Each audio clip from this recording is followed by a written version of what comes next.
ನಮಸ್ಕಾರ ಅಭ್ಯರ್ಥಿಗಳೇ, ಯಾರೆಲ್ಲ ಒಂದು ಉದ್ಯೋಗ ಆಕಾಂಕ್ಷಿಯಾಗಿದ್ದೀರಿ, ಶಿಕ್ಷಕರ ಉದ್ಯೋಗ ಆಕಾಂಕ್ಷಿಯಾಗಿದ್ದೀರಿ, ಸೊ ಅಂಥ ಅಭ್ಯರ್ಥಿಗಳಿಗೆ ಈ ಒಂದು ವಿಡಿಯೋ ಇರುತ್ತೆ.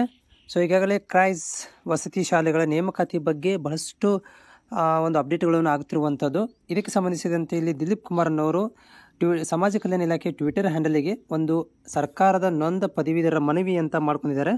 ಇಲ್ಲಿ ನೋಡ್ಬೋದು, ಇಲ್ಲಿ ನೀವು ಏನು ಮಾಡ್ಕೊಂಡಿದ್ದಾರೆ ಅಂತ ಅದ್ರ ಬಗ್ಗೆ ಮಾಹಿತಿನ ಕೊಡ್ತೀನಿ. ವಿಡಿಯೋ ಪೂರ್ತಿಯಾಗಿ ನೋಡಿ. ಜೊತೆ ನಮ್ಮ ಚಾನಲ್ ಹೊಸಬರಾಗಿದ್ದರೆ ಚಾನಲ್ನ ಸಬ್ಸ್ಕ್ರೈಬ್ ಮಾಡಿ ಸಪೋರ್ಟ್ ಮಾಡೋದನ್ನು ಮರಿಬೇಡಿ. ಸೊ ಇವ್ರು ಏನು ಹೇಳಿದ್ದಾರೆ ಅಂತಂದರೆ, ಈ ಹಿಂದೆ ಕ್ರೈಸ್ ವಸತಿ ಶಾಲೆಗಳ ನೇಮಕಾತಿ ಮಾಡುವಾಗ ಅನುಸರಿಸಿದ ಕ್ರಮ ಪದವಿ ಮತ್ತು BEd ಅಂಕಗಳನ್ನು ಪರಿಗಣಿಸಿ ಆಯ್ಕೆ ಪಟ್ಟಿ ಪ್ರಕಟಿಸಲಾಗಿತ್ತು. ಈ ಕ್ರಮದಿಂದ ಲಕ್ಷಾಂತರ ಅಭ್ಯರ್ಥಿಗಳಿಗೆ ಅನ್ಯಾಯ ಆಗಿದೆ.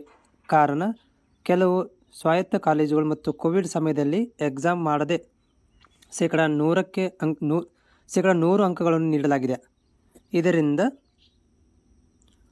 ಬೇರೆ ವಿದ್ಯಾರ್ಥಿಗಳಿಗೆ, ಬೇರೆ ಅಂದರೆ ವಿಶ್ವವಿದ್ಯಾಲಯದಲ್ಲಿ ಪದವಿ ಅಥವಾ BEd ಅಭ್ಯರ್ಥಿಗಳಿಗೆ ಅನ್ಯಾಯ ಆಗುತ್ತಿದೆ.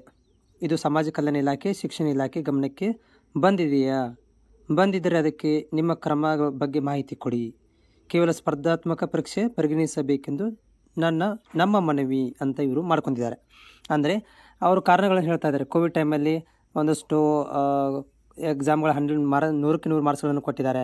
ನೀವು BEd ಮತ್ತು ಡಿಗ್ರಿ ಮಾರ್ಕ್ಸ್ಗಳನ್ನು ನೋಡಿ ಕೊಟ್ಟಿದ್ದೀರಿ. ಇದರಿಂದ ಲಕ್ಷಾಂತರ ಅಭ್ಯರ್ಥಿಗಳ ಅನ್ಯಾಯವಾಗಿದೆ. ಇದರ ಮೇಲೆ ಏನಾದ್ರು ಕ್ರಮ ಕೊಡಿ ಹೇಳಿ ಅಂತ ಹೇಳಿದ್ದಾರೆ. ಅದಕ್ಕೆ ಸಂಬಂಧಿಸಿದಂತೆ ಸಮಾಜ ಕಲ್ಯಾಣ ಇಲಾಖೆಯವರು ಏನು ಉತ್ತರ ಕೊಟ್ಟಿದ್ದಾರೆ ಅಂದರೆ, ನಿಮ್ಮ ಪ್ರಶ್ನೆಯನ್ನು ಸಂಬಂಧಿಸಿದಂತೆ ಅರ್ಹತಾ ಷರತ್ತುಗಳು, ನೇಮಕಾತಿ ವಿಧಾನ, ವಯೋಮಿತಿ, ಹುದ್ದೆಗಳ ವರ್ಗೀಕರಣ, ಮೀಸಲಾತಿ ಹಾಗೂ ಇತರ ಸೂಚನೆಗಳನ್ನು ಅಧಿಸೂಚನೆಯಲ್ಲಿ ಹೊರಡಿಸಲಾಗುವುದು.